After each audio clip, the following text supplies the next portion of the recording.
현재 우리 노원구가 택지개발지구에 지금 지구단위 계획이 수립되고 있잖아요. 그래서 이제 지구단위 계획 수립과 관련된 이제 세부 내용은 저희도 아직 파악이 안 되고 있기 때문에 세부 내용 지금 계획 수립과 관련된 기본적인 방향 내지는 현재 어떤 절차로 가고 있는지 이런 내용 위주로 한번 재정비와 관련된 부분 한번 짚어보고요. 그 다음에 이제 재건축 사업과 관련된 우리보다 먼저 간 서울 시내에서 다른 지역에서 우리보다 먼저 진행이 된 재건축 사업에 진행이 된 뭐 신속통합계획이라든지 이런 것들이 지금 어떻게 진행됐는지 뭐 이제 먼저 진행된 단지를 중심으로 해서 사례를 한번 보도록 하고요.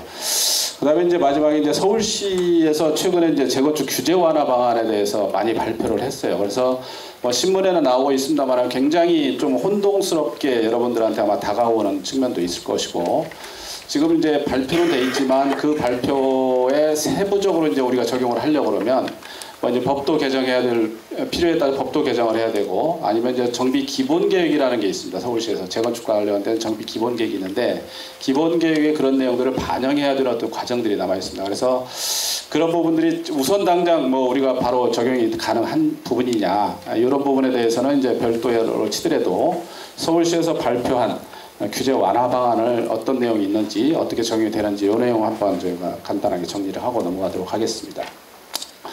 맨 처음에 이제 정비사업의 이해인데요. 우리가 이제 정비사업이라고 하면 보통 이제 도시 및 주거환경 정비법에 의해서 진행되는 사업을 대부분 이제 정비사업이라고 합니다. 그래서 이제 2018년도에 이제 도정법이 개정이 되면서 지금 현재 정비사업의 용어가 이렇게 되어 있는데 그 전에 여러분들이 지금 알고 계시는 정비사업의 용어들은 대부분이 종전법에 의해서 진행됐던 사업들을 많이 알고 계실 거예요.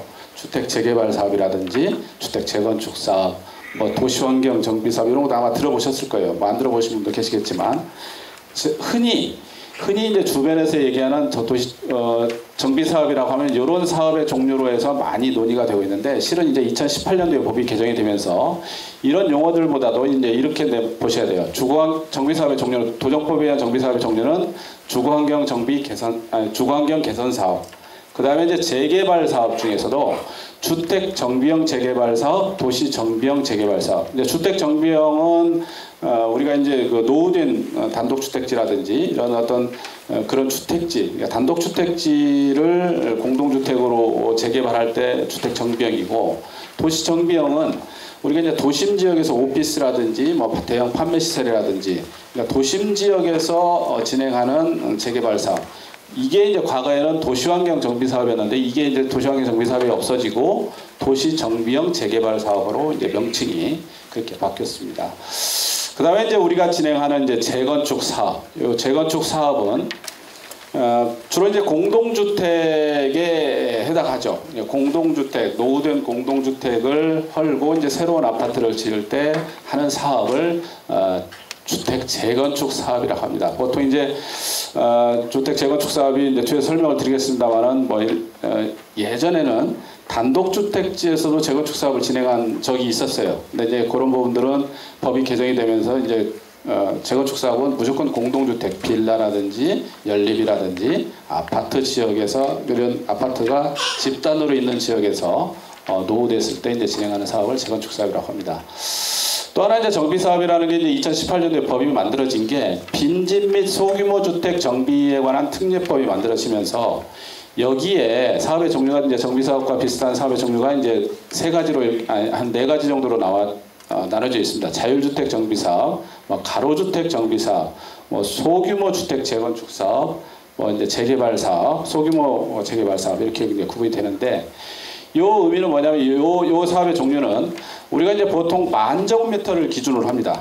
대지 면적이 10,000제곱미터를 기준으로 해서 10,000제곱미터가 넘어가면 도시 및 주거환경 정비법에 의한 이런 어떤 정비 사업을 진행하고 근데 이제 많이 안 되는 소규모 빌라 단지라든지 이런 것 단지들이 있습니다. 우리 노원구에도 아마 이제 가로주택 정비 사업도 진행하고 있고 뭐 이제 소규모 재건축 사업도 진행하는 현장이 있을 건데 많이 안 되는 단지들, 그러니까 소규모 단지들은 요 법에 의해서 이제 정비 사업이 진행이 된다. 근데 제반 뭐 조합 설립이라든지 제반 규정들은 이 도정법을 다 준용을 해서 가도록 하고 있습니다. 근데 이제 사업의 종류가 조금 이제 간소화하게 규모가 작은 만큼 좀 간소하게 처리할 수 있도록 법에서 정리가 되고 있죠.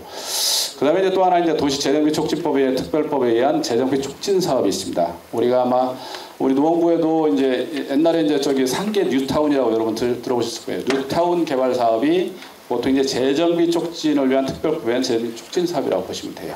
그래서 재정비 촉진 사업 중에서도 재개발 사업도 있고 재건축 사업도 있고 여러 가지 사업의 종류가 다 나눠집니다. 그래서 우리가 이제 보통 정비 사업이라고 하면 이런 사업들을 이제 다 통틀어서 정비 사업이라고 일컫습니다. 이게 이제 정비 사업의 유형인데요. 보통 제가 아까 말씀드린 대로 도정법에 의한 정비 사업의 유형이 크게 주거환경 개선 사업이 있고 재개발 사업이 있고 재건축 사업이 있다. 근데 요거는 일정 규모 이상, 10,000제곱미터 이상의 단지를 대상으로 한 사업을 도정법에 의한 이런 어떤 정비 사업이라고 합니다. 이제 보시면 이제 재개발 사업도 아까 주택 정비형 재개발 사업이 있고 도시 정비형 재개발 사업이 있다고 그랬잖아요. 그렇게 구분이 되고.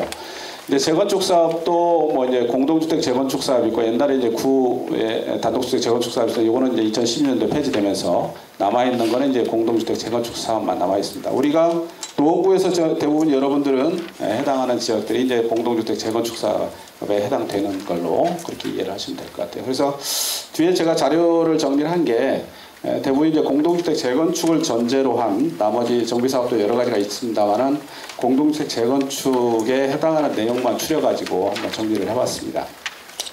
그래서 이제 지금부터 한번 보시면 재건축 사업이라는 거는 보통 이 아파트나 연립주택, 우리가 이제 공동주택이라고 그러잖아요. 공동주택은 아파트가 있고 연립주택이 있고 빌라가 있습니다. 이 세 가지를 다 공동주택이라고 합니다. 근데 이제 이런 어떤 공동주택들이 지어진 연한이 30년이 지나면 안전진단을 통해 가지고 노후도 여부에 따라서 이제 판정을 받게 됩니다. 그래서 기본적으로 재건축 사업을 하려고 그러면 아파트나 연립주택, 공동주택이 지어진 지 30년이 지났고 대부분이 이제 공동주택지 같은 경우는 우리가 이제 우리 노원구 같은 경우도 택지개발 사업으로 단지가 조성이 됐기 때문에 주변의 어떤 기반시설 여건들은 대부분이 다 단독주택지는 아니 재건축 대상지 주변 지역은 기반시설들은 대부분이 양호한 지역들이 많이 돼 있습니다. 뭐 도로가 잘 돼 있다든지 이런 어떤 개념들.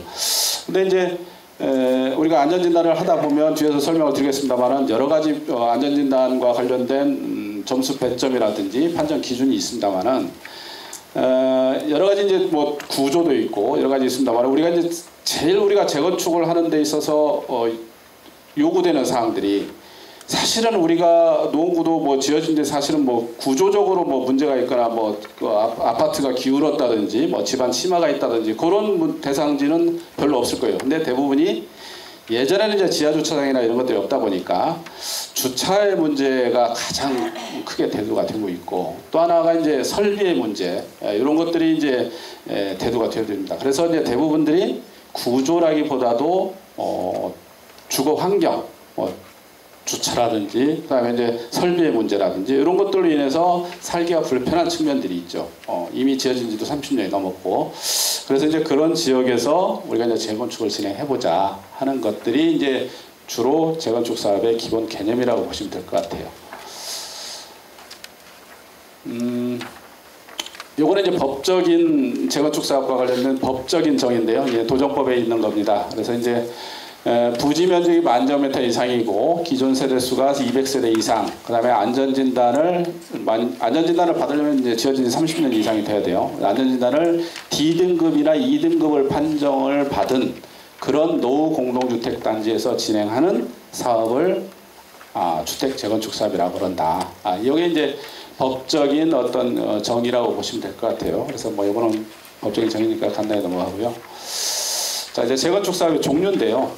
재건축 사업은 크게 아까 말씀드린 대로 주로 공동주택 지어서 진행하는 사업이라고 했습니다만은 민간이 진행하는 재건축 사업이 하나가 있고 이제 최근에 이제 공공재건축이라는 의미로 진행하는 사업들이 있습니다. 그래서 이제 주로 이제 공공재건축 같은 경우는 LH나 SH하고 조합하고 공동으로 시행하는 그러니까 시행자 부분이죠. 사업 시행 주체에 따라서 달라지는 부분인데 요때 이제 주민하고 주민 조합하고 SH나 LH 등이 이제 같이 연합해서 공동 시행하는 공동 시행 방식이 있고, 또 하나는 이제 단독 시행이라고 그래서 LH나 SH가 단독으로 시행자 주체를 갖고 주민들은 이제 주민 대표단의 개념으로 참여하는 사업들이 있습니다. 이런 것들이 이제 공공 재건축으로 해서 이제 진행하는 사업이고, 우리가 이제 주로 진행하는 사업들이 이제 민간 재건축이죠. 여러분들이 직접 정비 계획을 제안을 하고, 그 다음에 이제 추진위원회를 구성하고 조합도 설립해서 여러분들이 시행 주체가 돼서 이제 진행하는 사업이 대부분 이제 민간의 어떤 재건축이라는 개념으로 보시면 될 것 같아요. 이 내용들은 이제 시행 주체에 따라서 이렇게 사업의 종류가 나눠지고, 이제 똑같이 이제 다 모든 재건축 이제 그다음부터 이제 정비 구역 지정 및 정비 계획도 수립해야 되고 후속 절차가 있습니다만은, 내용을 간단히 보시면 주민 동의 요건을 보시면 정비 계획을 위반을 제한하는 부분들은, 자 이제 전체 토지 등 소유자의 60% 이상의 동의를 구하고 토지 면적의 2분의 1 이상의 동의를 구해야만 주민 제안을 통해서 이제 정비 계획 제안을 할 수가 있습니다. 그 다음에 이제 사업 시행 요건인데, 요거는 이제 사업 시행, 이제 조합 설립과 관련된 부분이에요. 그런데 사업 시행자의 요건인데, 전체적으로 이제 민간 재건축에서는 조합을 설립하기 위해서는 토지 등 소유자의 4분의 3, 75% 이상의 동의가 필요하죠. 토지 면적의 2분의 1 이상하고. 그 다음에 이제 이런 동의 요건들이 나눠져 있습니다. 근데 이제 주요한 내용을 이제 보시면 정비계획 내용에서 이제 여러분들이 사업성과 관련된 부분이 이제 용적률이라는 부분이잖아요.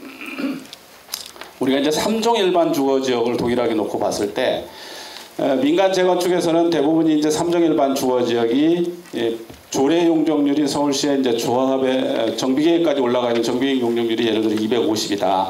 그러면 이제 법적 상한 300%까지 가서 절반은 공공기여로 가서 임대로 가고 절반은 이제 일반 조합 분양으로 갑니다. 그래서 실질적으로 조합의 분양 용적률은 요거 두 개 더하면 275% 정도 되죠.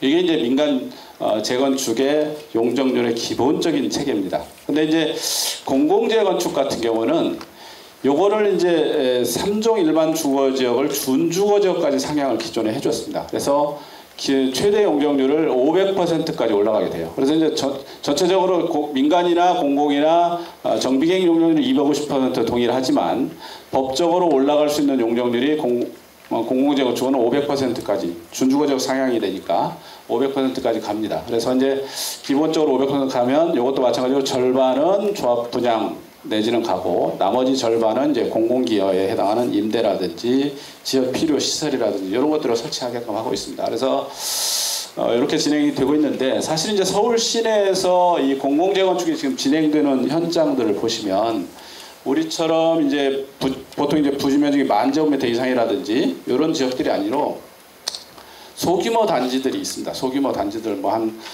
빌라의 단지들인데 면적이 한 7,000~8,000밖에 안 되고, 그러니까 소규모 한 2동 정도 있는 소규모 단지들이라든지, 그러면서 역세권에 있는 단지들, 이런 단지들을 중심으로 해서 이제 공공재건축이 많이 진행이 되고 있습니다. 그래서 SH가 사업 시행자로 이제 들어와서 진행되는 단지들이 많이 있는데, 그런 단지들, 그러니까 역세권에 있으면서 소규모 있는 단지들이 지금 공공재건축으로 진행이 되면서 이런 체계로 지금 준주거지역까지 상향을 해서 용적률을 좀 많이 올려서 가는 부분. 사실은 이제 그런 부분들이, 그런 단지들이 좀 사업성이 열악한 단지들이 많이 있거든요. 그래서 이제 많이 올려서 지금 진행이 되고 있는 단지들이 서울시에서 몇몇 단지들이 있습니다. 근데 이제 아마 이제 우리처럼 지금 택지개발지구에서 대규모 단지에서 공공재건축으로 가는 부분에 대해서는 여러분들이 아마 이제 고민을 좀 많이 해보셔야 될 것 같아요. 그래서 이제 그런 부분들은 조금 지금 진행되는 현황하고는 조금 다른 측면이 있다라는 얘기 되겠습니다. 자, 이제 재건축 사업의 전체적인 추진 절차인데요. 요거는 이제 재건축 사업이 크게 제가 한 4단계로 이렇게 구분을 해봤습니다. 계획 단계가 있고, 그 다음에 이제 사업 시행 단계, 그 다음에 이제 관리 처분 단계, 완료 단계를 이렇게 구분했는데, 우리가 이제 재건축 사업을 하려고 그러면, 정비 사업을 하려고 그러면 항상 선 계획 후 개발이라는 원칙이 정립이 되어 있습니다. 우리나라 국토의 개발에 있어서. 그래서 이제 선 계획이라는 게 모든 개발 사업, 정비 사업이 됐던 모든 개발 사업을 하려고 하면 최초로 먼저 계획 수립을 해야 됩니다. 그래서 이제 이 계획 단계가 첫 번째 단계고요. 우리가 정비 사업도 마찬가지입니다. 그래서 이 계획 단계에서 진행되는 사항들은 뭐 이제 서울시에서 수립하고 있는 기본 계획, 재건축과 관련된 정비 기본 계획을 먼저 수립하고, 그다음에 이제 우리 주민들이 스스로 하는 이제 안전진단 단계가 있죠. 그리고 이제 주민 제안을 통해서 정비 구역 지정 및 정비 계획 수립을 합니다. 요게 이제 전체적으로 이제 계획, 어떤 재건축과 관련된 큰 줄기, 그죠? 계획을 재건축을 하기 위한 기본적인 계획을 수립하는 단계다. 그래서 이제 그 계획에 대해서 세부 내용 제가 다 뒤에서 다시 설명을 드리고요.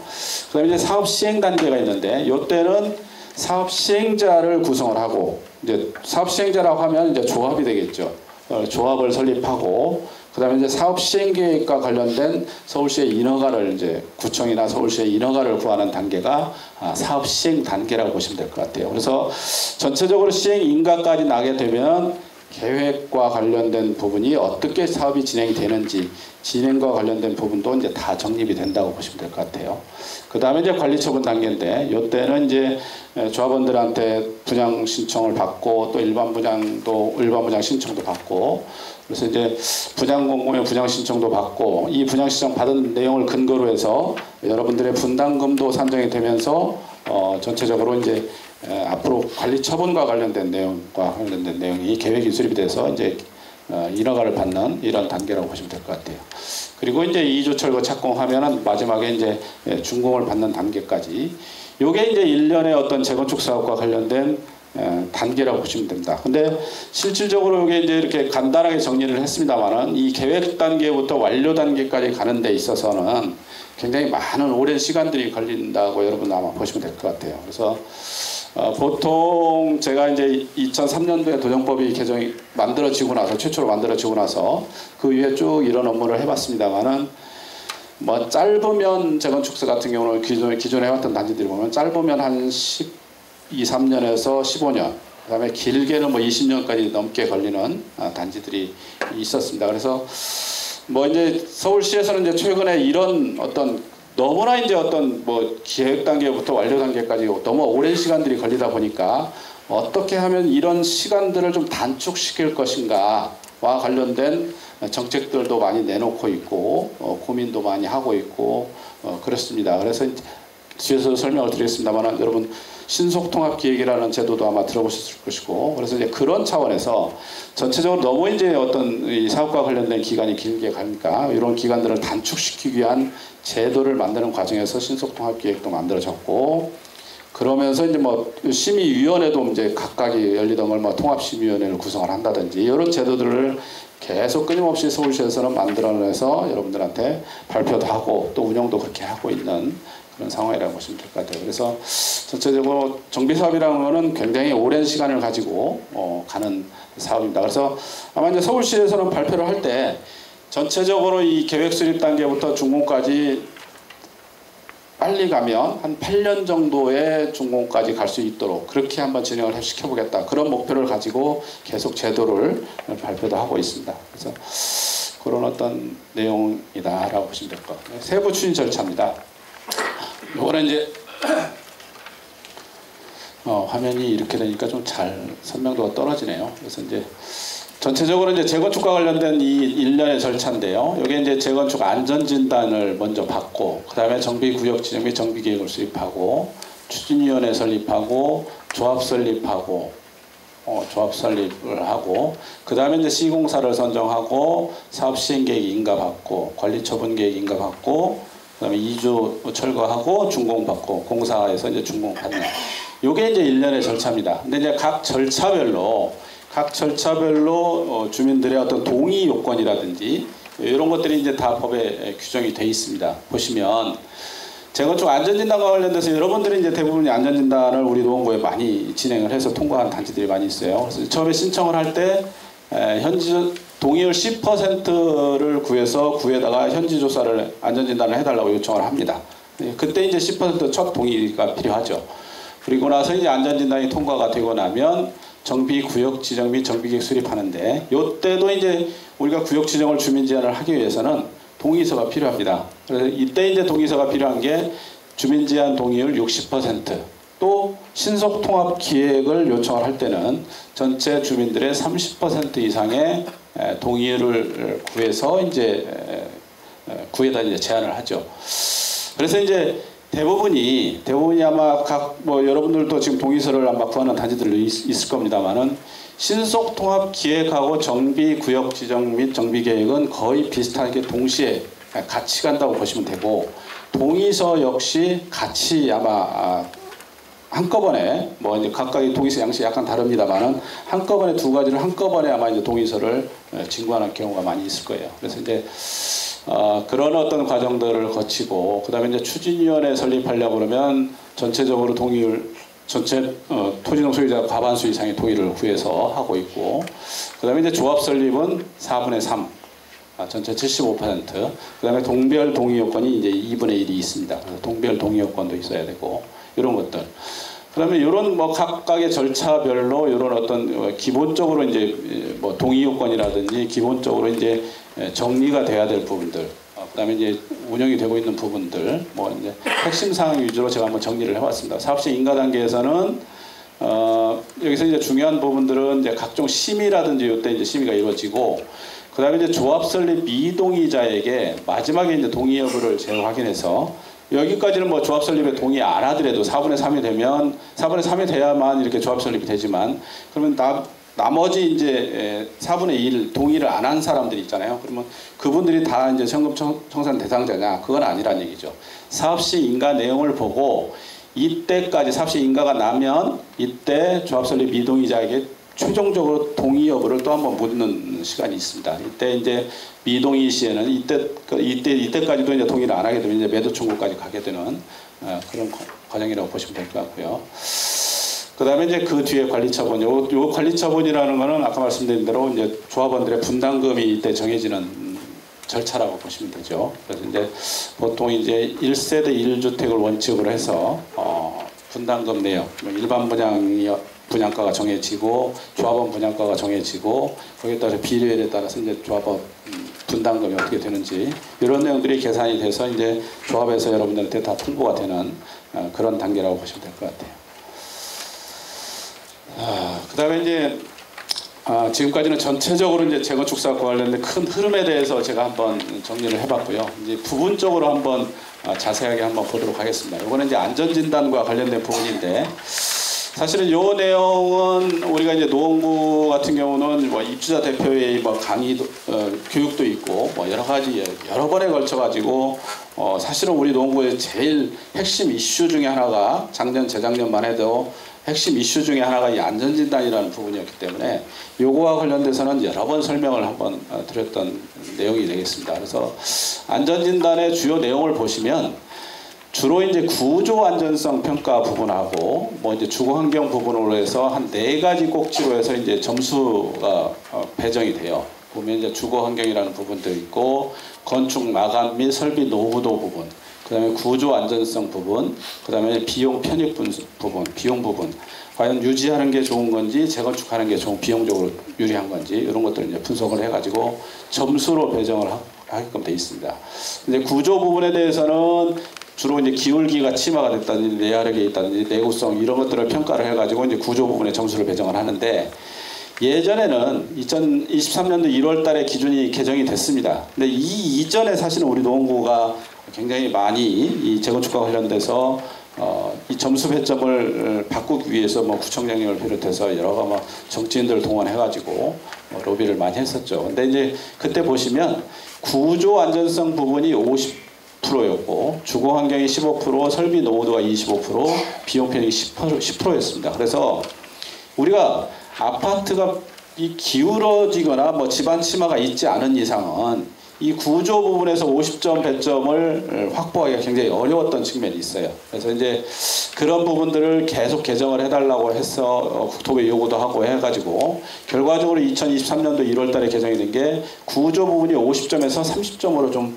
줄어들었어요. 그러면서 주거 환경이 15점에서 30점으로 늘어나고, 그래서 이런 어떤 점수 배점들이 법이 개정이 되면서 우리 노원구에 있는 관내에 있는 아파트 단지의 어떤 안전진단이라는 부분들이 많이 우려가 해소가 되고 대부분 이제 통과가 되는 그런 어떤 과정들을 겪었던 것 같습니다. 그래서 보면 뭐 이런 배점도 달라졌지만 재건축 판정 등급이 이제 이게 이제 안전진단을 하게 되면 보통 이제 0점에서 30점 사이는 재건축이고 30점에서 55점까지는 조건부 재건축이고 그 다음에 이제 55점 이상 유지보수로 이렇게 됐었는데 요 기준도 요게 개정이 되면서 요 세부 기준도 0점에서 45점까지 되면 바로 이제 재건축 가능 등급이 되고 45점에서 50점도 이제 조건부 재건축이 되는 이제 55점이 조건부 재건축 유지보수가 되고 그래서 이제 재건축이 되는 점을 30점에서 45점까지 많이 좀 완화가 됐어요. 근데 이제 조건부 재건축도 사실은 조건부 재건축이 되면 적정성 검토를 하게끔 돼 있는데 이때는 이 종전에는 조건부 재건축이 되면 의무사항으로 적정성 검토를 하게끔 돼 있었어요. 의무사항으로 국토부 산하기관에 보내서 재건축 가능 여부에 대해서 적정성 검토를 하게끔 돼 있습니다. 근데 이게 이제 법이 개정이 되면서 기준도 완화됐지만 이 조건부 재건축에서 적정성 검토 여부도 해당 지자체장의 판단에 의해서 그러니까 우리 노원구 같은 경우는 노원구청장의 판단에 의해서 적정성 검토를 할 수도 있고 안 할 수도 있고 하는 어떤 과정으로 많이 완화가 됐습니다. 그러다 보니까 이 기준들이 많이 완화가 돼서 우리 노원구에 있는 전체적인 아파트 단지들이 대부분이 재건축 가능 등급으로 지금 이제 판정을 받고 진행을 하고 있는 그런 상황이라고 보시면 될 것 같아요. 이거는 이제 정비구역 지정 방식, 지금 안전진단과 관련된 기본적인 사항이고, 자 이제 정비구역 지정 방식, 우리가 이제 안전진단은 끝났고 이제 정비구역 지정에 대해서 정비계획을 수립을 해야 되는데 지금 현재 서울시에서 어떻게 운영이 되고 있는지 이 말씀을 한번 드려보도록 하겠습니다.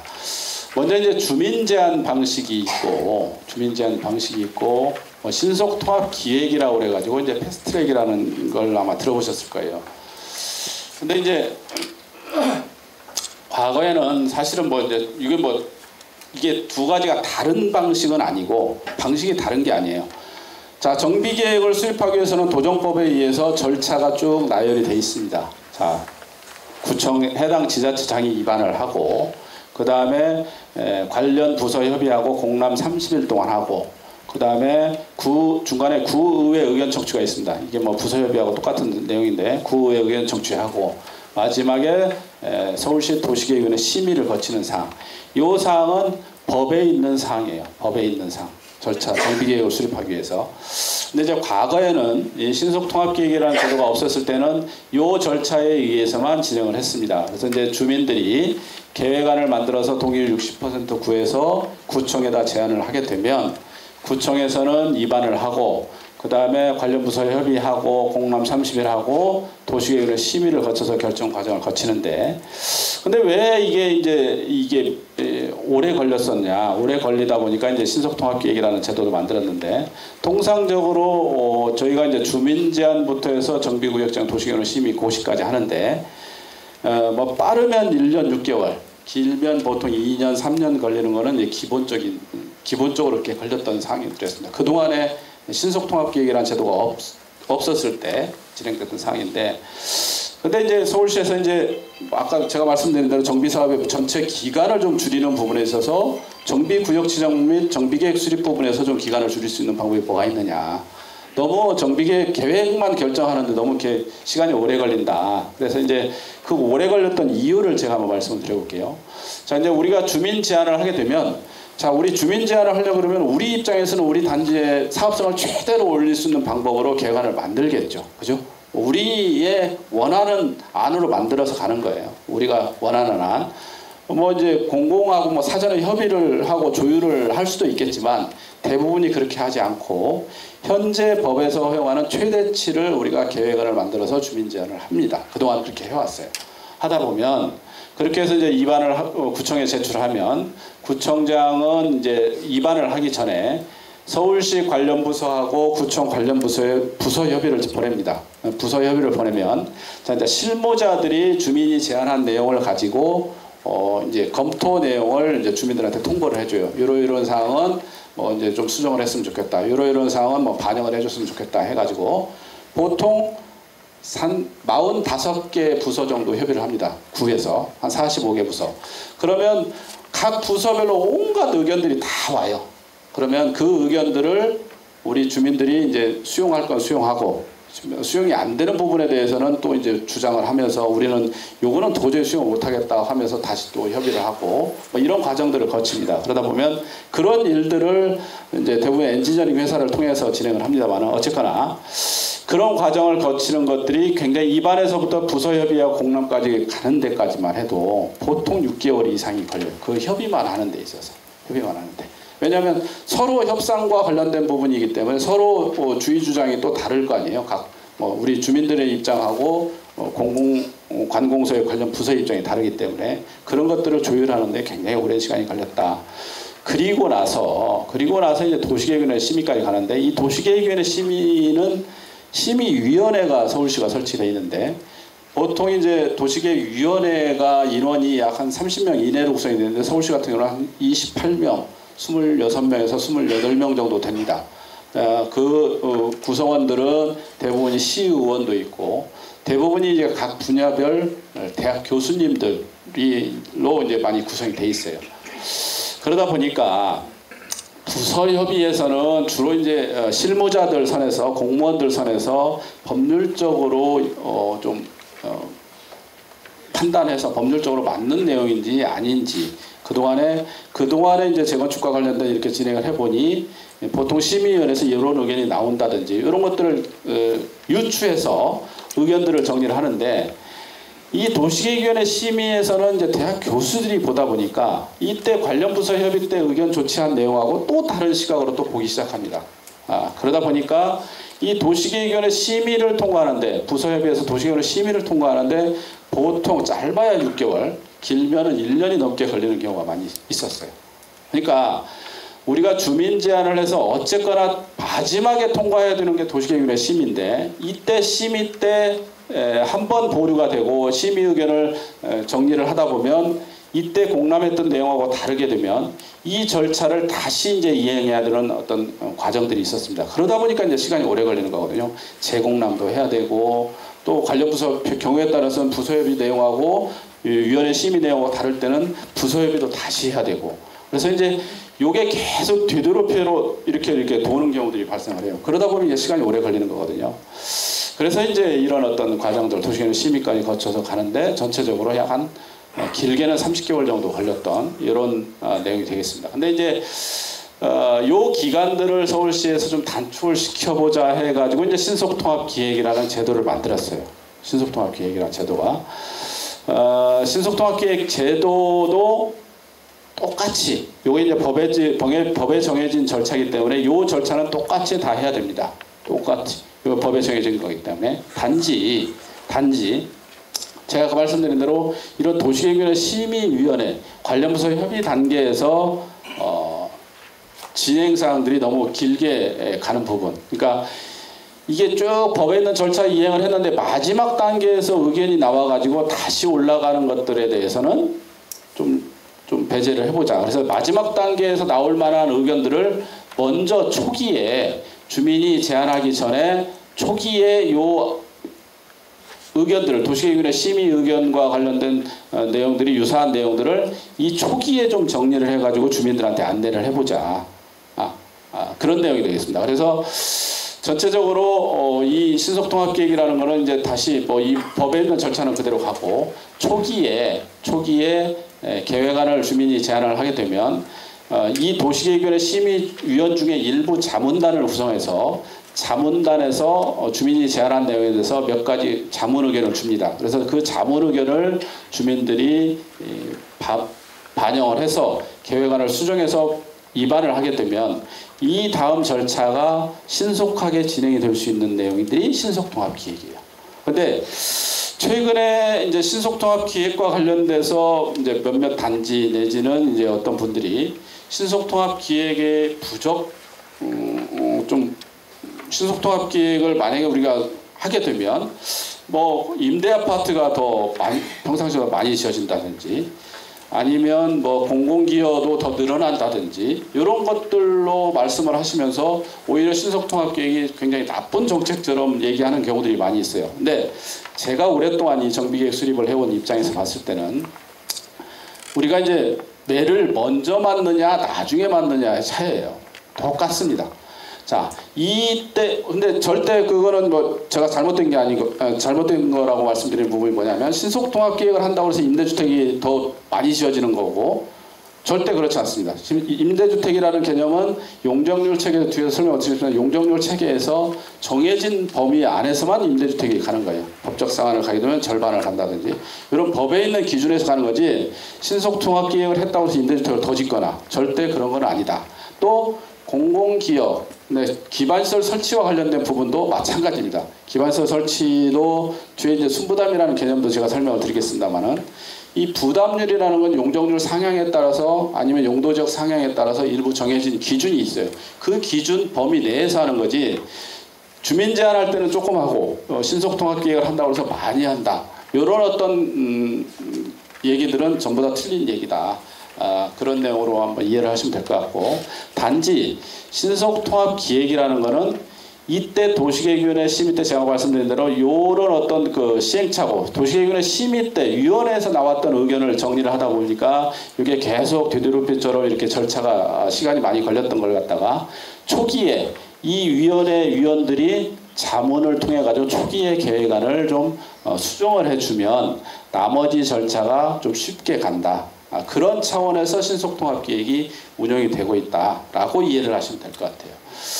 그래서 이제 우리가 이제 재건축 사업과 관련된 부분들이 이제 신속통합계획이 요거는 이제 종전의 신속통합계획이에요. 요거는 이제 이때 나왔던 것들은 이제 신속통합계획을 기획 설계를 서울시에서 업체를 선정을 해가지고 예를 들어서 뭐 우리 상계동의 어떤 단지가 뭐 예를 들어서 뭐 이제 신속통합계획을 한다고 하면 서울시에서 그 단지의 계획 설계와 관련된 건축 설계와 관련된 부분을 서울시에서 업체를 선정을 해서 했었어요. 계획 설계를 서울시에서 하다 보니까 이제 사실은 주민들이 생각하는 부분하고 약간 괴리가 생길 수도 있죠. 뭐 이제 결국은 마지막에는 이 계획 설계를 최종적으로 뭐 이제 정리된 내용을 주민들한테 설명도 하고 주민들한테 동의 절차를 거치지만 이 만드는 과정에서 계획 설계를 수립하는 과정에서 주민들의 의견이 좀 배제되는 측면들이 있었습니다. 그래서 그러다 보니까 실질적으로 여기까지 다 했는데 주민들이 이 계획 설계를 우리는 못 받겠다 해가지고 신속통합계획이 유야무야 되는 단지도 있었어요. 서울 시내 재건축 단지 중에. 그러다 보니까 너무 이제 그런 부분에서 어떤 예산도 낭비가 되고 어떤 시간적인 어떤 문제도 있기 때문에 서울시에서는 이제 재건축과 관련된 부분들은 이제 제도를 바꿨습니다. 그래서 이 기획 설계 부분은 재건축에서는 없어요. 전체적으로 이제 자문, 주민들이 제안한 내용을 가지고 자문, 이 도시계획위원회 몇 분을 자문위원으로 모셔서 자문을 통해 가지고 신속통합계획안을 완성을 하는 어떤 그런 과정들을 거치고 있다. 그래서 이제 전체적으로 계획 수립하는 데 있어서 종전에는 한 3, 4년 걸렸던 거를 최대 1년 한 15개월 정도까지 좀 줄여보겠다고 하는 게 서울시의 기본 목표입니다. 그래서 여러분 신속통합기획이라는 게 아마 제가 아까 말씀드린 주민제한 동의서 60% 받을 때 이 신속통합기획 동의서를 받는 부분도 동시에 받는 단지들도 많이 있고 또 어떤 단지 같은 경우는 신속통합기획에 대해서 부정적으로 굉장히 또 이제 주민들끼리 이렇게 논의가 돼가지고 하는 경우도 있는 것 같아요. 근데 절대 제가 볼 때는 신속통합기획이라는 거는 제가 서울시 공무원 아닙니다. 여러분 저도 이제 오랜 기간 동안 이 정비계획 수립 업무와 관련된 부분을 해왔던 경험을 했던 사람의 입장으로 봤을 때는 여러분들이 정비계획을 수립하는 데 있어서 신속통합기획을 통해 가지고 제가 볼 때는 여러분들이 손해보는 부분은 없다고 보시면 돼요. 오히려 훨씬 득이 많은, 장점이 많은 제도라고 그렇게 이해를 하시면 될 것 같아요. 이게 이제 신속통합계획 패스트트랙 절차 이제 제가 세부적으로 정리한 내용이 되겠는데, 자 이제 자문사업, 우리가 이제 재건축 사업에서 자문사업이라고 그랬잖아요. 그래서 토지동 소유자 30% 이상의 동의를 하면 이제 신속통합계획으로 제안을 할 수가 있습니다. 물론 반대 10% 이상이 되면 신속통합계획을 안 할 수가 있어요. 자, 안 하게 되면 어떻게 가느냐? 요 절차로 이렇게 가는 거예요. 요 또 종전의 어떤 주민 제한 방식으로 가는 건데 실질적으로 이제 아까 말씀드린 대로 이런 어떤 맹점이 있고 시간이 많이 걸리는 측면이 있기 때문에 이제 신속통합계획이라는 제도로 가는데, 자 이제 주민이 계획안을 마련을 해서 구청에 접수를 하면 자문사업 신청을 하게 되면 30% 동의 신청하면 서울시에서 신속통합기획 자문회의를 통해서 계획안에 대해서 자문을 해줍니다. 이 자문회의는 서울시 도시계획위원회 심의위원들 중에 전문가분들 한 6분 정도를 자문위원으로 위촉이 되어 있어요. 그래서 이제 그분들이 사전에 주민이 제안한 내용을 서울시나 어떤 공공의 입장에서 또 주민들의 입장에서 계획안이 어떻게 수정이 됐으면 좋겠다 해서 이제 자문안을 의견을 줍니다. 그래서 자문 의견을 서울시에서 구청으로 통보를 하면 구청에서 이제 주민들한테 통보를 하겠죠. 그러면 이제 주민들은 이 자문 결과를 반영한 계획안을 이렇게 수정을 해가지고 이 수정된 내용을 바탕으로 이제 정비계획 주민 제안을 합니다. 이때 이제 동의율 60%가 필요하죠. 그래서 이제 통상적으로 요걸 먼저 받고 요걸 먼저 쓰고 요걸 나중에 쓰는데 실질적으로 이제 동의서는 같이 구해야 된다고 보시면 될 것 같아요. 그래서 요 기간은 길어야 한 2, 3개월 정도면 끝납니다. 자문 사업에 있어서는. 그래서 이제 2, 3개월 뒤에 이제 동의율 또 60% 구하기 위해서 여러분들 동의서 걷는 것보다 이때 이제 한꺼번에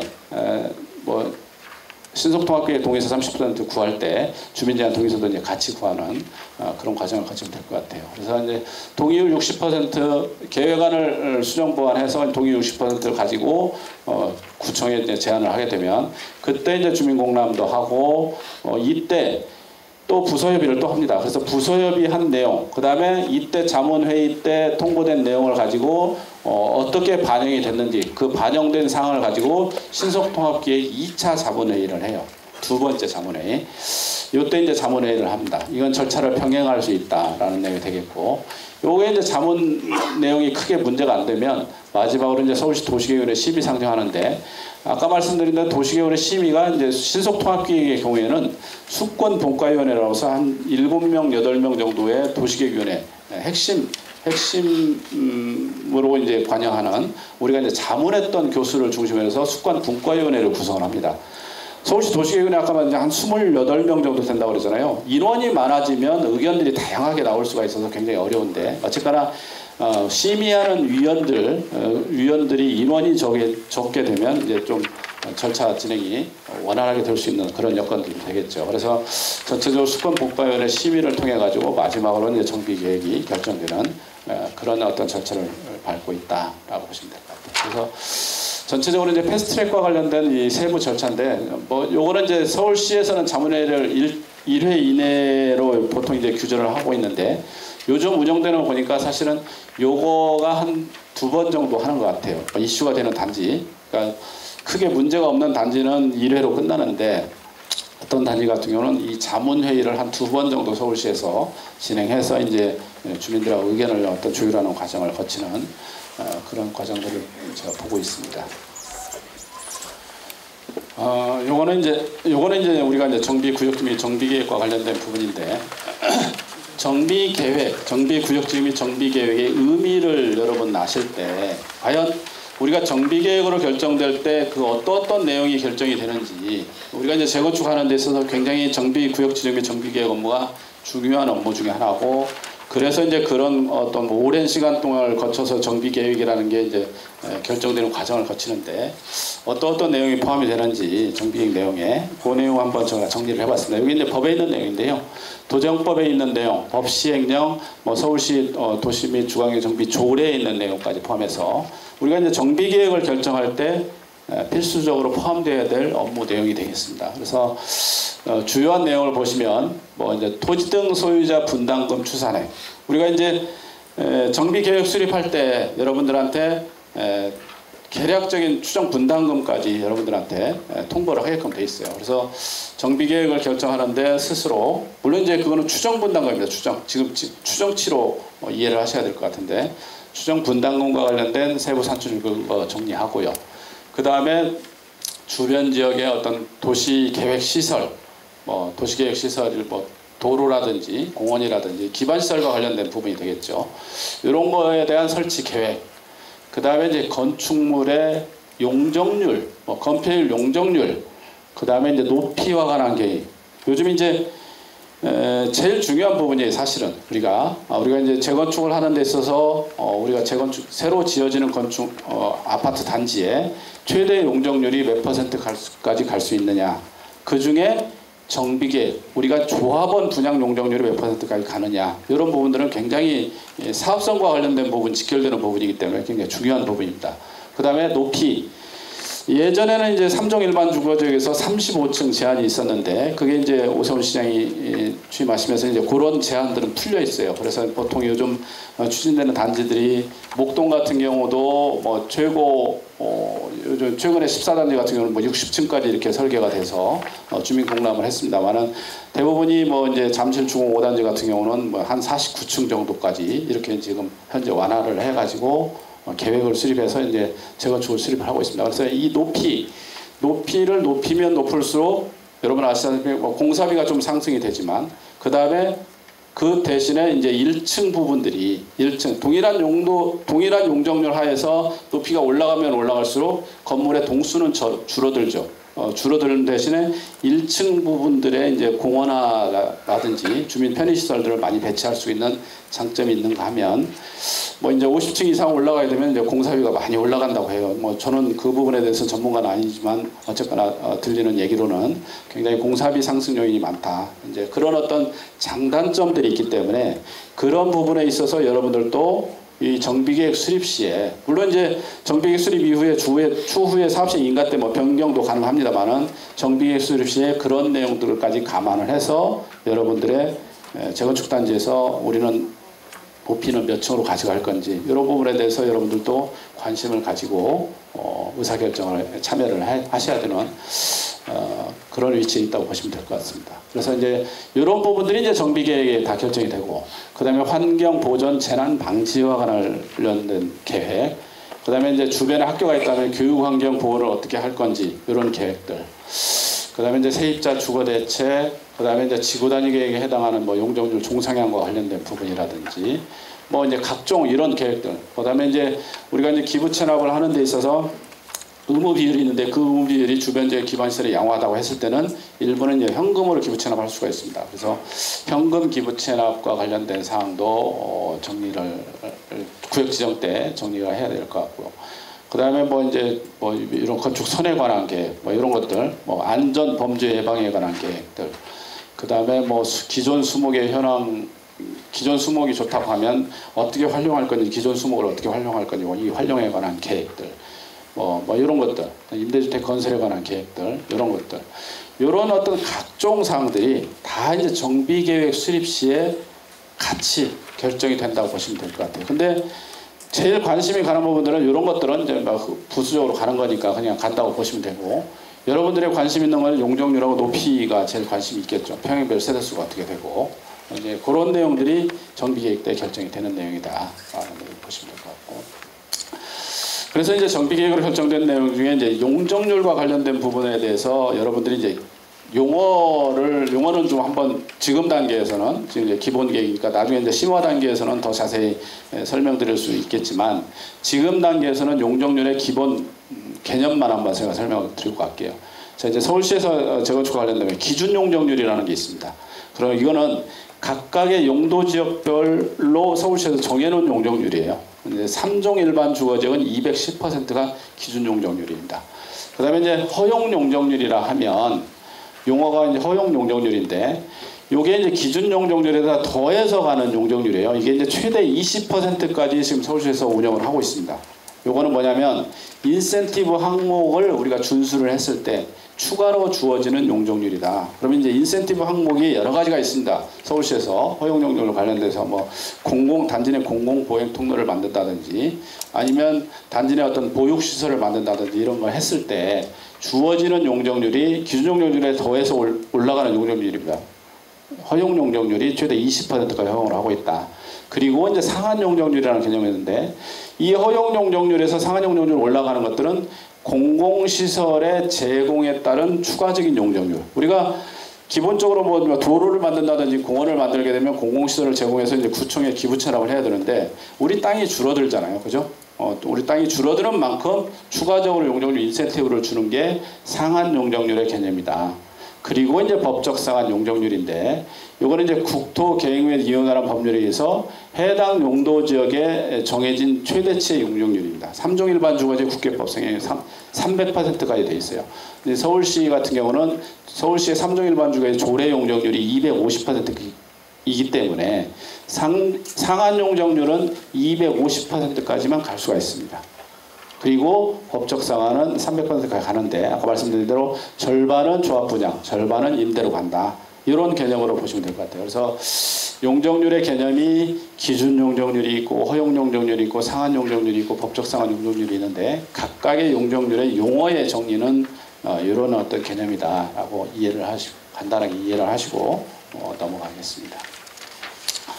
이거는 이제 종상에 따른 순부담과 관련된 부분인데요. 뭐 이제 최근에 서울시에서 일부 발표한 것도 있어요. 근데 이제 순부담이라고 하면 우리가 정비 계획을 할 때 예를 들어서 사업부지가 있는데 2종에서 3종으로 종상향을 하게 되면 순부담이 2종 일반 주거지에서 3종으로 가게 되면 10%를 하게끔 되어 있습니다. 10%.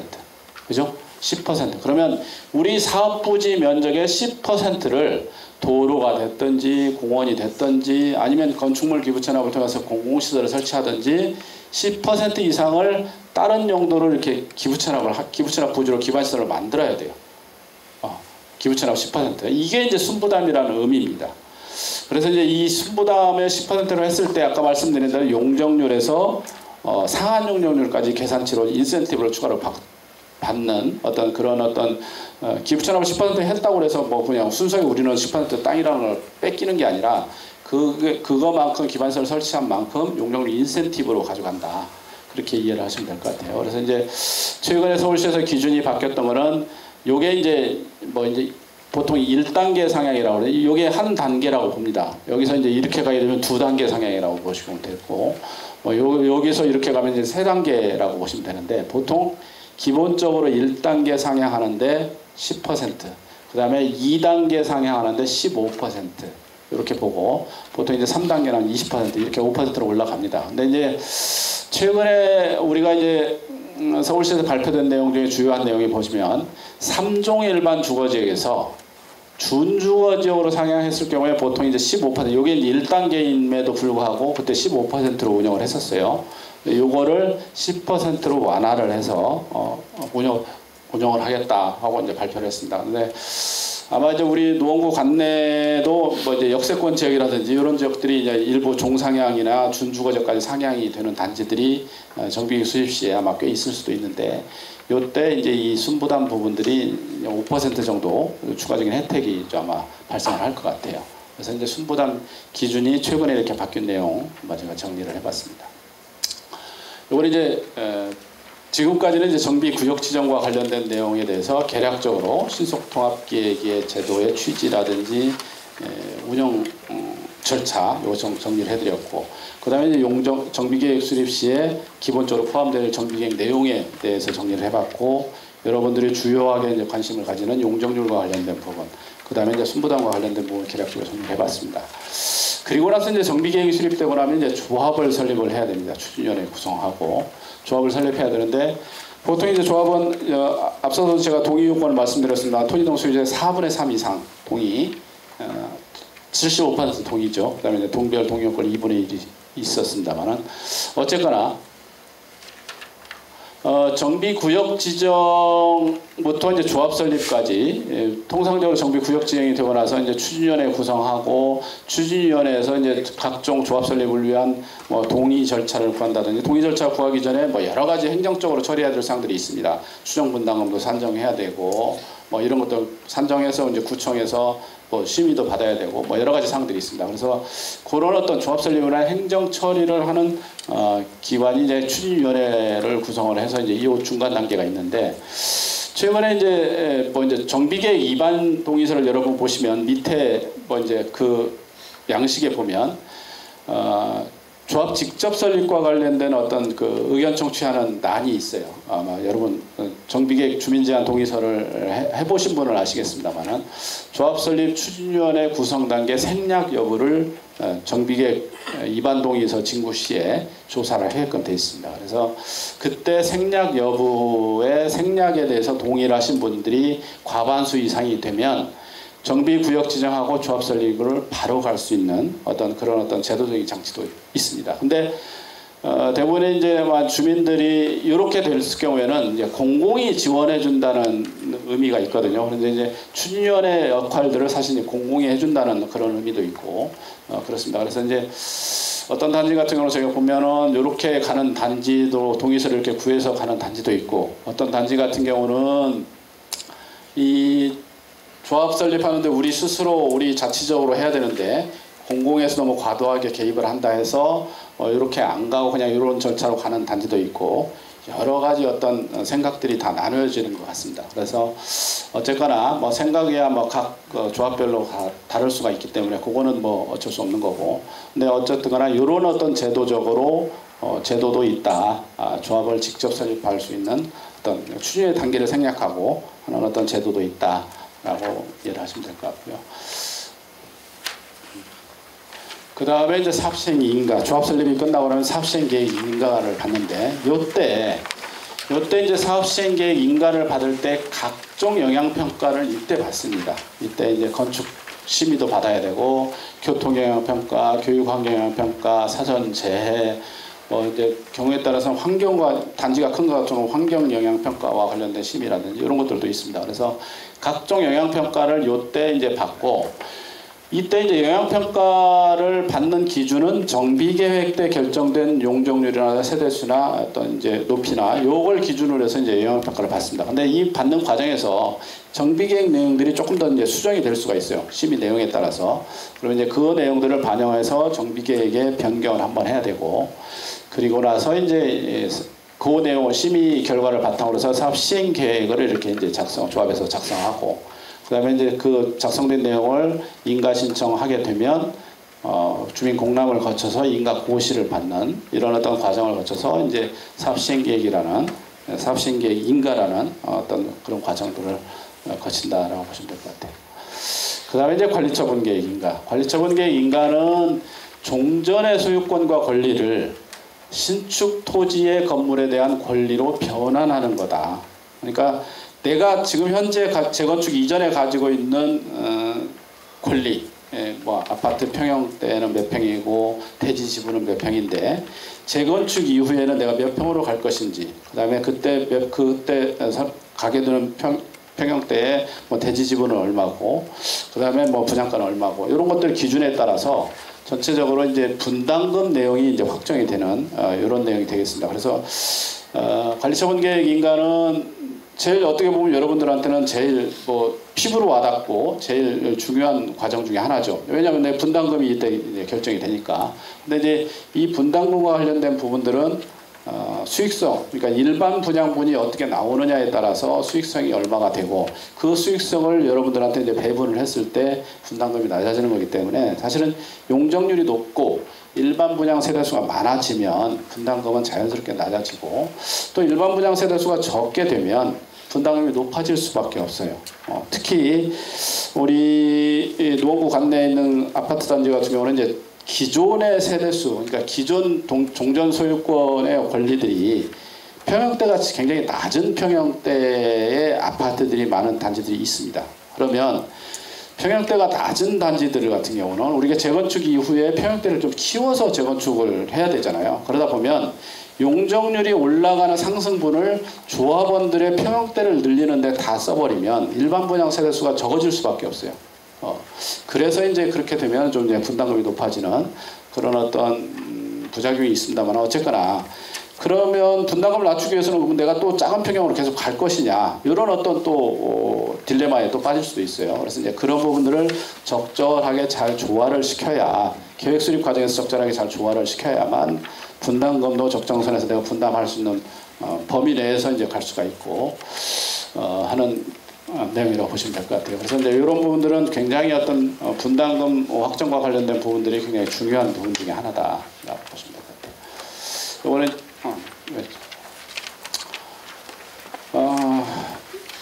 그래서 이제 지금까지는 이제 전체적으로 우리가 재건축을 진행하는 데 있어서 기본적으로 정비 구역 지정부터 관리 처분까지 기본적으로 해야 되는 업무라든지 뭐 동의 요건이라든지 이런 것들을 한번 정리를 해봤습니다.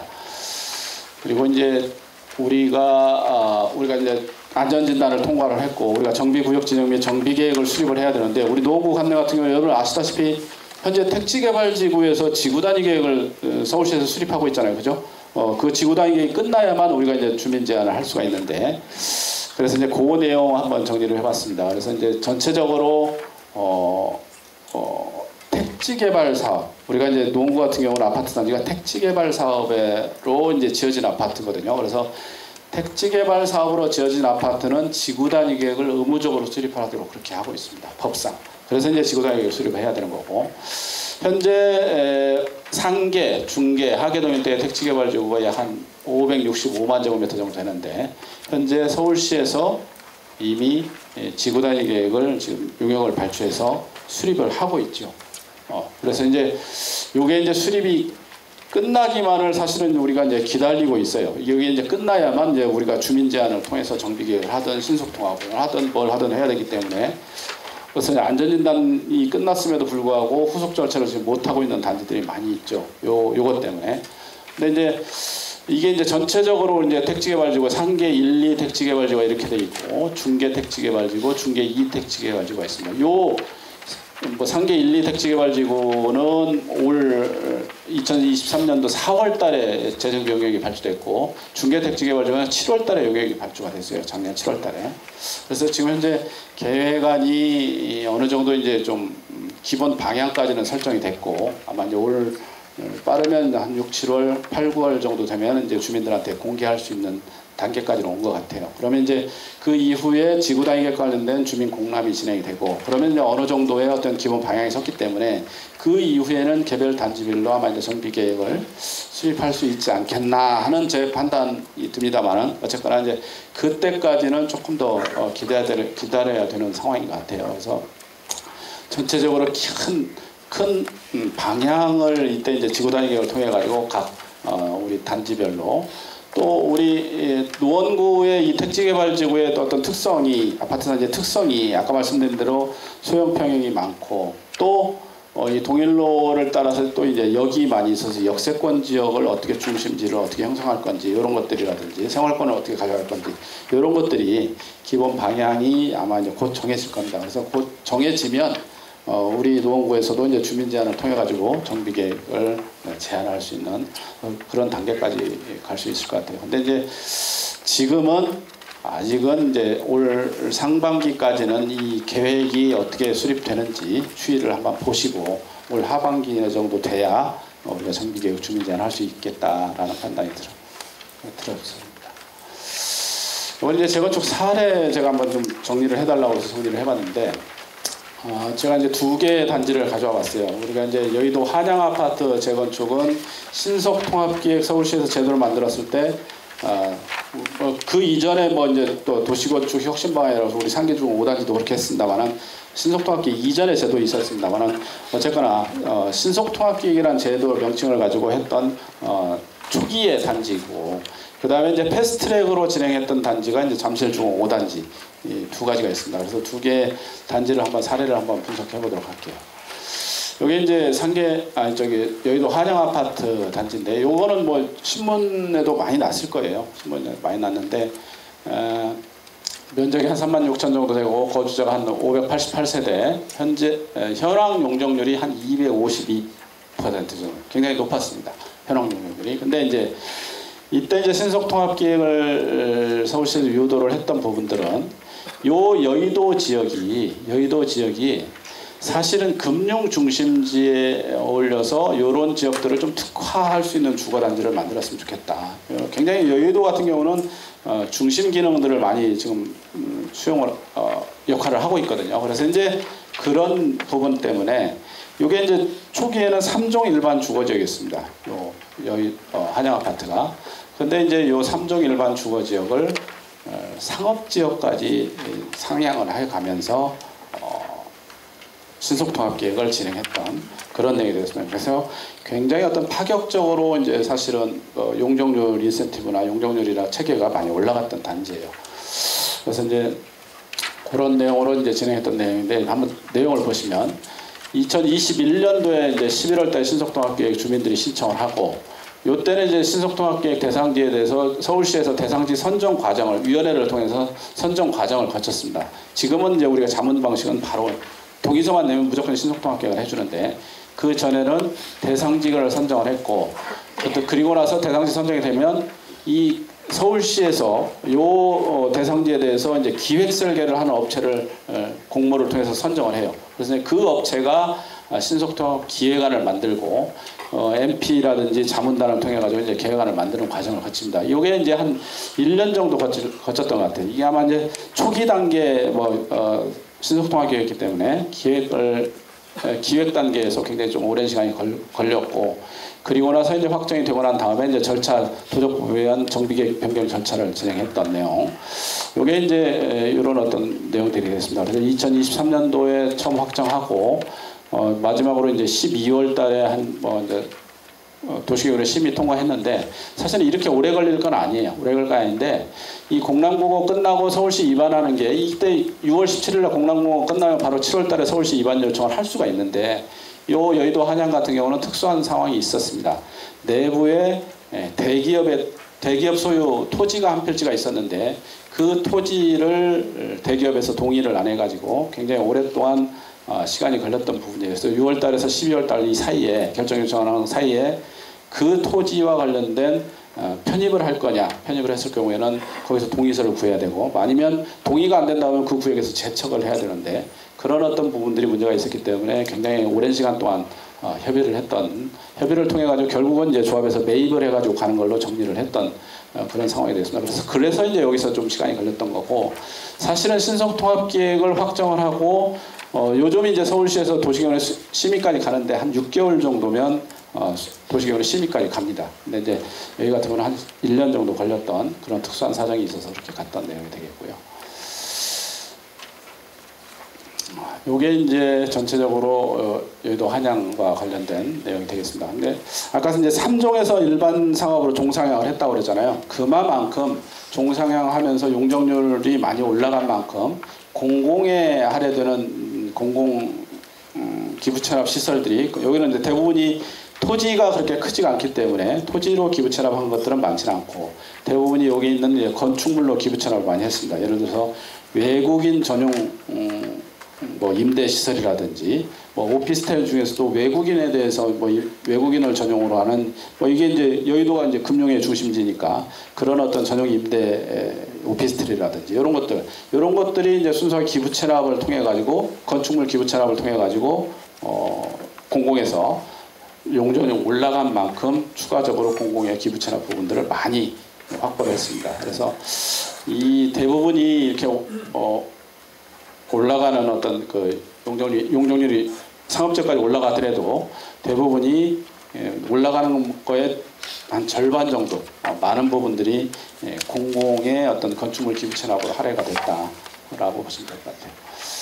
이번에 이제 잠실중 5단지가 지금 현재 진행하고 있는 신속통합계획 패스트트랙 방식으로 이제 진행했던 단지가 되겠습니다. 그래서 이 잠실중 5단지는 상당히 오래전에 이제 사실은 정비계획이 결정이 돼 있었는데 이 교육청 협의 과정에서 이 신천 초등학교를 예전에는 이쪽으로 옮기는 걸로 했었는데 교육청에서 이걸 초등학교는 못 옮긴다라고 이제 협의가 완료가 돼서 예전에 결정됐던 정비계획을 이제 변경하는 어떤 그런 과정이었습니다. 근데 변경하는 과정에서 패스트트랙 방식을 통해 가지고 신속통합계획을 운영을 했다. 그래서 이제 23년 5월부터 한 6개월 정도 신속통합계획을 수립을 하고 최종적으로 올 4월 달에 도시계획위원회 심의를 통과한 그런 단지가 되겠습니다. 여기 이제 신속통합계획 패스트트랙 방식에서 이슈가 됐던 사항 제가 정리를 해본 내용인데, 자 이제 기반시설에서 도로 부분인데 주민들이 이렇게 제안을 했어요. 학교를 존치를 하니까 학교를 경계로 해서 이렇게 도로를 만들었는데, 요게 이제 잠실역 주변에 이제 준주거지역까지 상회하는 부분이고 여기 이제 3종 일반 주거지입니다. 그래서 이제 요런 지역의 패스트트랙에서 자문단에서 이 도로를 교통 전문가들은 이 도로를 좀 개설을 해서 주민들이 이렇게 인아웃을 할 수 있는 어떤 도로를 개설을 했으면 좋겠다라고 의견이 나와서, 사실 이제 단지의 어떤 그 주민들의 입장에서는 단지가 이제 도로로 단절이 되어 있기 때문에 그런 부분에 대해서는 주민들은 완강하게 좀 거부도 하고 여러 가지 설득 과정을 거쳤습니다만은 결과적으로는 이 도로를 개설을 할 수밖에 없는 그런 여건들이 만들어졌습니다. 그래서 이제 주민들은 이 개설을 하되 이 도로의 일부를 지하화해서 이 단지를 하나의 단지처럼 운영을 한번 해보겠다 해서 이제 그런 부분들이 반영이 서울시에서 수용이 돼가지고 이 도로 개설하면서 이런 것들은 입체적으로 하나의 단지처럼 이렇게 도로는 지하화하고 지상 부분은 이제 주민들이 이용할 수 있게끔 이렇게 이제 대안을 만들어가지고 이게 이제 협의를 완료를 했고요. 또 하나 이제 공공보행 통로는 과거에는 이 녹지에서 이렇게 쭉 해서 이제 한강으로 가는 이렇게 공공보행 통로 축을 만들었었는데 자문단에서 패스트트랙 방식에서 이 도로를 이게 입체화했고 그 다음에 이제 잠실역에서 이쪽으로 이제 가는 어떤 준주거 지역에서 어떤 가는 축이 만들어지기 때문에 이런 축을 바탕으로 해서 공공보행 통로를 이쪽에서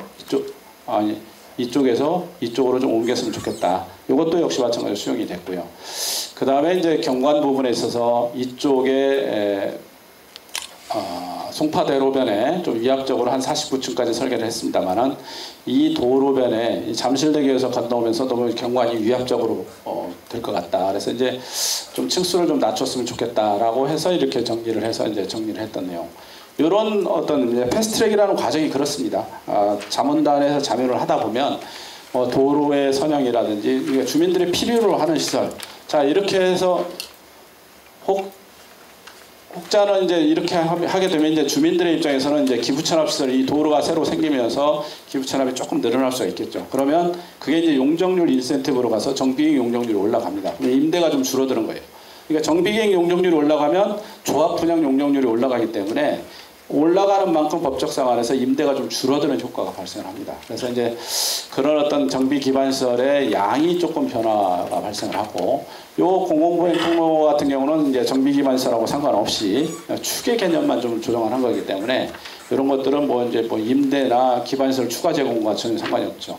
그다음에 이제 층수와 관련된 부분들은 층수를 낮추는 만큼 다른 데서 더 올려가지고 용적률에 해당하는 용적률을 찾아야 돼요. 그래서 이런 부분들은 좀 낮췄지만 이 낮춘 만큼 어딘가에다 또 이제 집어넣어서 층수를 올려가지고 그쪽에서 층수를 올려가지고 용적률에서는 변화가 없게끔 그렇게 진행을 하는 그런 내용이라고 보시면 될 것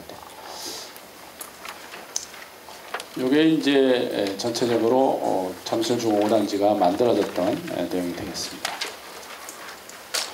그다음에 이제 서울시 규제 완화와 관련된 부분 제가 정리를 해볼게요. 아마 이제 최근에 이제 부시장님도 언론에 나와서 발표를 했고 여러분들도 굉장히 관심이 많은 지역 중에 하나예요. 자 이제 크게 한 4꼭지로 제가 정리를 해봤는데 자 역세권 지역에서 준주거적 상향을 하고 일부 용적률을 1.2배까지 법적 상한의 1.2배까지 완화를 해주겠다. 또 사업성 보전 개수로 허용 용적률의 범위를 일부 확대해주겠다. 그 다음에 현황 용적률 제도를 신설해가지고 기부천합 비율을 좀 축소시켜주겠다. 자, 종상향식 기부천합 비율 축소하고 건축물 개수를 상향하겠다.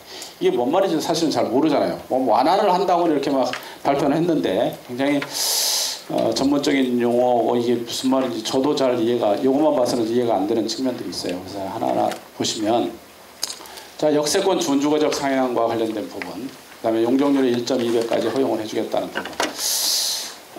요게 이제 역세권 지역, 자, 여기에 승강장이 있으면, 여기서 이제 반경 350m권역까지 이제 1차 역세권, 보통 250m가 1차 역세권인데, 서울시에서 역세권의 기준에 허용, 제도의 적용은 350m까지 이제 적용을 하고 있습니다. 그래서 역세권 350m까지 50% 이상 전 구역이 들어오면, 50%에 들어오면 전체 구역을 준주거적까지 상향을 검토를 할 수 있겠다.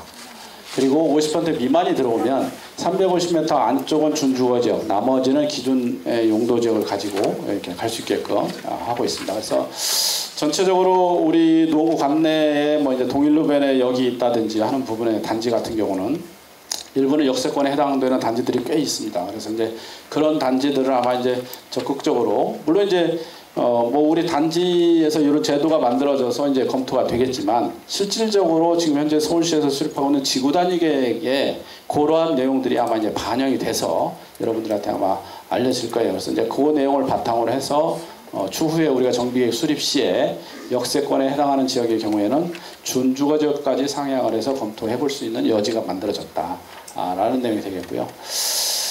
그 다음에 이제 용적률의 1.2배 완화라는 부분들은 이제 또 다른 문제입니다. 요거는 이제 또 다른 문제인데, 요즘 이제 국토부에서 이제 법도 개정하고 최근에 이제 서울시에서 조례까지 개정을 했습니다만은, 용도 지역을 준주거 지역까지 상향을 안 하고 3종 일반 주거지의 법적 상한이 300%인데 3종 일반 주거지에서 360%까지, 그러니까 1.2배를 한다고 그랬잖아요. 그래서 최대 360%까지 갈 수 있는 제도가 최근에 법이 개정이 되면서 만들어졌어요. 이게 이제 그렇게 하기 위해서는 뭐 뉴홈이라는 어떤 그런 것들을 도입을 한다든지, 결과적으로는 올라가는 만큼의 올라가는 거의 절반 이상을 뭐 이제 공공 분양이라든지 공공 임대라든지 이런 것들로 할애를 해야만 이렇게 완화를 해주고 있습니다. 그래서 조금 더 지금 현재 이제 최근에 법이 개정이 됐기 때문에 요거 운영과 관련된 부분들은 조금 더 서울시에서 이제 제도적으로 좀 보완을 해야 되는 측면들이 있어요. 그래서 법상으로 뉴홈을 도입을 한다든지 뭐 이제 그런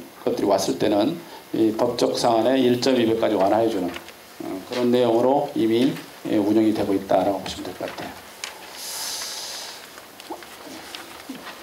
그 다음에 이제 사업성 보전계획에서 허용 용적률의 범위를 확대를 해준다고 그랬는데, 제가 아까 용적률의 개념을 설명을 드렸잖아요. 기준 용적률 3종 지역에서 210%, 허용이 20%였고 여기서 이제 상한까지는 법적의 조례 용적률이 3종에서 250%니까 상한 20%, 그리고 이제 법적 상한의 절반은 조합 분양, 절반은 공공임대로 간다. 이게 이제 체계인데, 이 허용에 여기서 기준에서 더해서 올라가는 겁니다. 그래서 이제 허용 용적률이 20% 최대치가 20%인데 요거를 사업성 보전 계획을 통해 가지고 최대 40% 2배까지 늘려주겠다.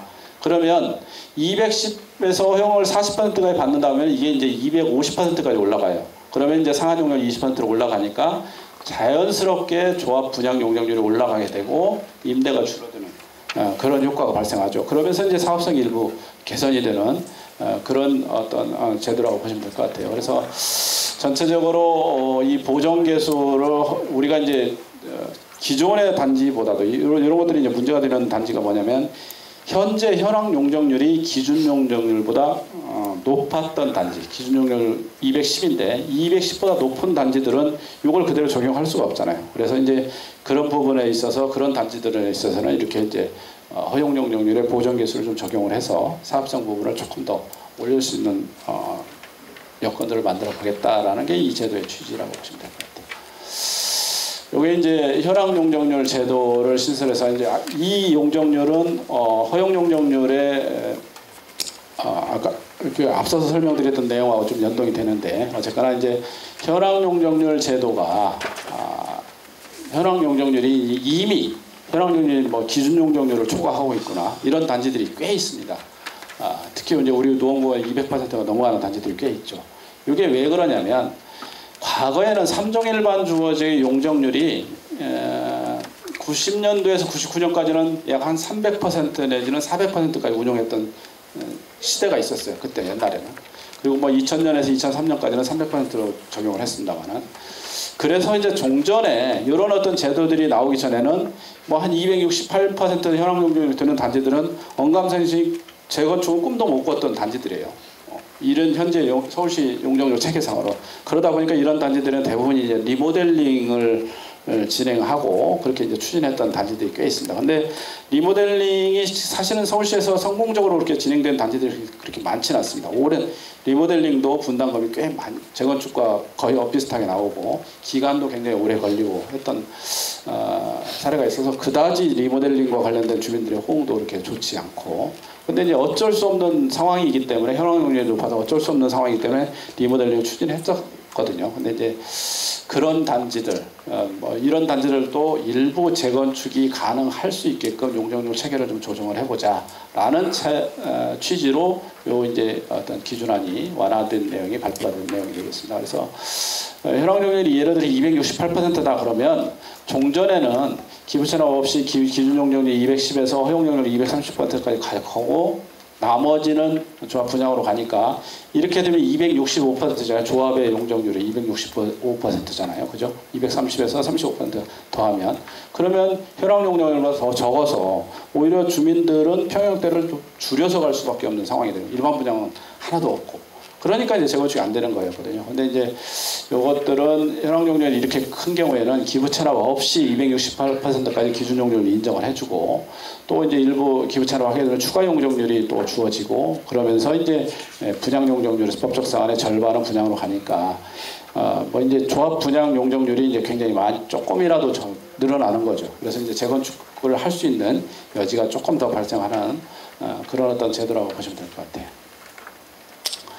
이거는 이제 종상향식 기부채납 축소. 아까 이제 제가 순부담이라는 부분을 정리를 했잖아요. 그래서 이제 우리가 이제 역세권 지역에서 3종에서 준주거적으로 상향하는 지역들이 꽤 많이 있을 건데 이런 지역들이 과거에 15% 공공기여를 했어야 되는데 이걸 10%로 완화를 했다.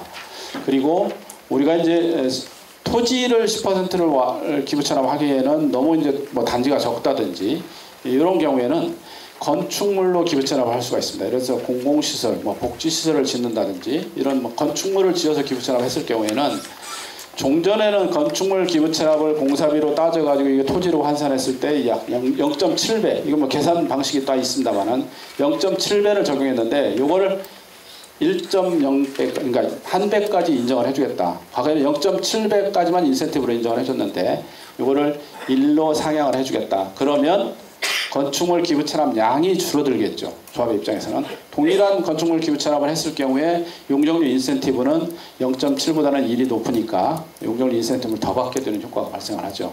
그래서 이제 순부담 기준도 완화하고 건축물 기부 체납에 따라서 용적률 인센티브 개수를 0.7에서 1로 상향을 하고 그 다음에 이제 정비사업에서 사실은 조합이 제일 힘들었던 부분들이 임대주택을 지어도 임대주택을 서울시에서 사가는 비용들이 현실하고 좀 안 맞게 좀 싸게 사가는, 그러니까 공사비보다도 더 싸게 사가는 그런 어떤 문제 때문에 임대주택을 지으면 지을수록 조합이 손해가 보는 형국이었어요. 그래서 이제 그런 부분들을 매입비를 좀 현실화해서 조합 부담을 좀 줄여주겠다 하는 부분들이 이제 최근에 만들어진 서울시와 관련된 이제 재건축과 관련된 만화책이 되겠습니다.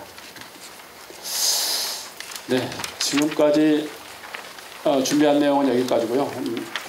되게 좀 어려운 내용이었지만 이해를 하셨는지 모르겠습니다. 어쨌거나 뭐 개략적으로나마 정비사업과 관련된 내용을 정비계획 위주로 제가 한번 정리를 해서 여러분들한테 말씀드렸습니다. 왜냐하면 우리 노원구는 지금 단계에서는 제일 중요한 단계가 사실은 정비계획 수립하고 정비구역 지정 부분이기 때문에 그 부분을 조금 더 강조해서 여러분들한테 오늘 설명서를 만들어서 여러분들한테 설명을 드렸습니다. 어떻게 지금까지 준비한 내용은 여기까지 제가 설명을 드리고